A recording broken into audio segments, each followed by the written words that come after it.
रूसी राष्ट्रपति Vladimir Putin ने रविवार को चेतावनी दी कि यदि पश्चिमी देश यूक्रेन को लंबी दूरी की मिसाइलों की आपूर्ति करते हैं तो मॉस्को नए लक्ष्यों पर हमला करेगा।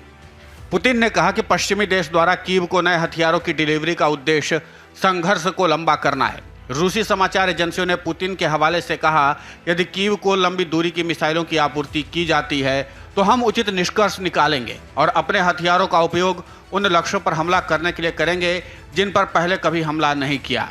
रविवार देर रात रूसिया 1 टेलीविजन चैनल पर प्रसारित होने वाले एक इंटरव्यू के अंश में पुतिन ने साफ नहीं किया कि कौन से टारगेट पर हिट किए जा सकते हैं और न ही मिसाइलों की सटीक रेंज के बारे में बताया गया जिस पर मॉस्को प्रतिक्रिया करेगा। हालांकि उनकी टिप्पणी संयुक्त राज्य अमेरिका की इस घोषणा के कुछ ही दिनों बाद आई है कि अमेरिका यूक्रेन को हिमर्स मल्टीपल लॉन्च रॉकेट सिस्टम की आपूर्ति करेगा।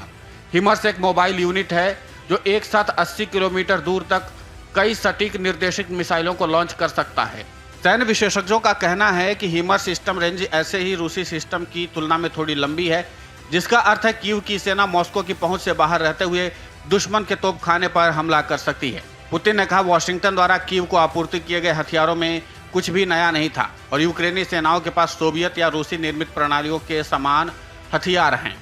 पुतिन ने कहा कि यूक्रेन को हथियारों की आपूर्ति करने वाले पश्चिम का एकमात्र उद्देश्य है संघर्ष को यथासंभव लंबे तक बढ़ाना।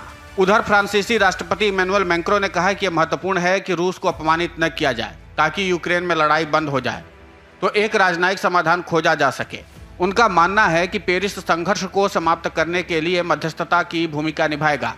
फरवरी में यूक्रेन पर मॉस्को के हमले के बाद से मैक्रों ने रूसी राष्ट्रपति व्लादिमीर पुतिन के साथ बातचीत जारी रखने की मांग की है। हालांकि यूरोप में कुछ पूर्वी और बाल्टिक भागीदारों द्वारा मैक्रों के रुख की बार बार आलोचना की गई है, क्योंकि वे इसे वार्ता की मेज पर पुतिन पर दबाव डालने के प्रयासों को कमजोर करने के रूप में देखते हैं।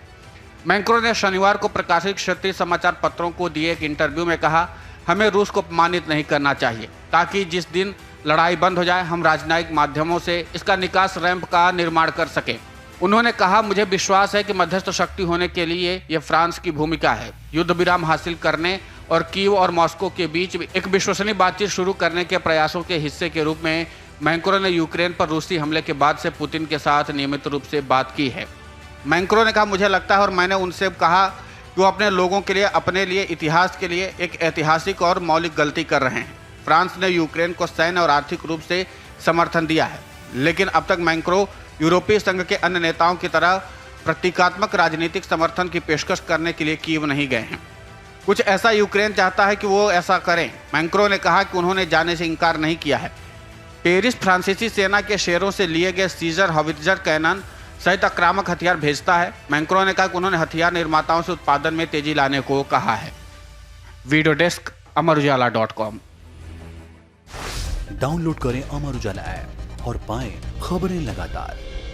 अगर आप ये वीडियो YouTube पर देख रहे हैं तो हमारे चैनल को सब्सक्राइब करें और बेल आइकन को दबाना ना भूलें। अगर आप Facebook पर ये वीडियो देख रहे हैं तो हमारे पेज को लाइक करें।